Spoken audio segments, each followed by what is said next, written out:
আমরা যারা আসছে আসলে মার্কেটে আসছে বা বাজারে আসছে, আমরা আসলে সবাই মিলে দেখার জন্য আসছি, কেনার জন্য খুব কম লোকে আসছে আর কি।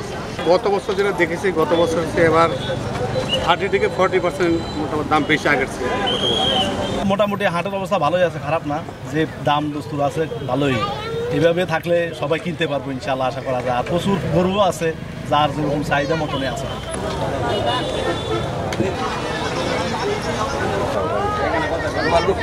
এবার গরুগুলো খুব পছন্দের গরু, মানে যে কয়েকটা দেখলাম দামও এরকম বেশি না, মানে চয়েস করা গরু আছে। তো গরুগুলো পছন্দ হয়েছে, তো পছন্দ হলে আজকে দাম জিজ্ঞেস করতেছি। আল্লাহ বাঁচালে আরও তো 2 দিন পরে নিয়ে যাবো আর কি। আল্লাহ যদি রিজিকে যেটা রাখছে এটাই হবে আর কি। প্রতি বছরে দিন দিন যত যাইতেছে ততই তো সব কিছু মানুষ পরিবর্তন হইতেছে। এবছর অন্য বছরের তুলনায় এবছর আরও ভালো। আমিও নিজে গরু নিয়ে আসছি।